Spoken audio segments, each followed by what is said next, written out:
জমে উঠেছে বিপিএল এর বেচাকেনা। চমক দিয়ে শুরু করেছে শাকিব খানের ঢাকা ক্যাপিটালস। গতকালই জানিয়েছে সাইফ হাসান মাতাবেন ঢাকার জার্সিতে।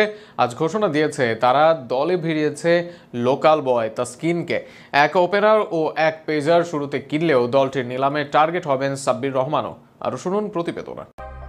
দল নিশ্চিত হবার পর এবার বিপিএল এ কেনাবেচা শুরু হয়েছে। সাইফ হাসানকে ছেড়ে দিয়েছে রাইডার্স, আর এই ইনফর্ম ওপেনারকে দলে ভিড়িয়েছে ঢাকা ক্যাপিটালস। অন্যদিকে ঢাকার হয়ে খেলা মুস্তাফিজ খেলবেন রাইডার্সের হয়ে, আর ফিজের জায়গা পূরণ করতে লোকাল স্টার তাসকিন আহমেদকে দলে নিয়েছে ঢাকা ক্যাপিটালস।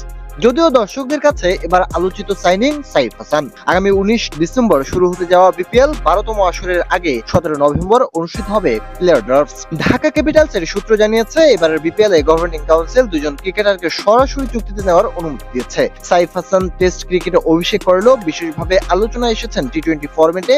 দেশের হয়ে 12 ইনিংসে 344 রান করে 131.80 স্ট্রাইক রেটে ধরে রেখেছেন তিনি। এছাড়া আন্তর্জাতিক টি-20তে এই বছর দেশের হয়ে তৃতীয় সর্বোচ্চ 27টি ছক্কা মারায় তিনি সবার থেকে এগিয়ে আছেন, যেখানে অন্যান্য খেলোয়াড় তুলনামূলক বেশি ইনিংস খেলেও কম ছক্কা মারতে পেরেছেন। ঢাকা ক্যাপিটালসের মালিকানা সম্প্রতি রিমার্ক হারল্যান্ডের কাছে গিয়েছে এবং দলটির আগের নামেই এবারের বিপিএল খেলবে।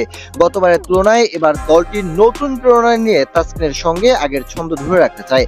গতবার মোটেও ভালো কাটেনি কিং খানের দলের সূচনা, তবে ভুল থেকে শিক্ষা নিয়ে এবার ভালো করতে চায় সাকিব খানের দল। তবে মালিকানা প্রতিষ্ঠানের সাথে আগে থেকেই যুক্ত থাকায় গুঞ্জন আছে সাব্বির রহমান দুমনকেও দলে নিতে পারে ঢাকা ক্যাপিটালস, তবে তা এখনো নিশ্চিত নয়।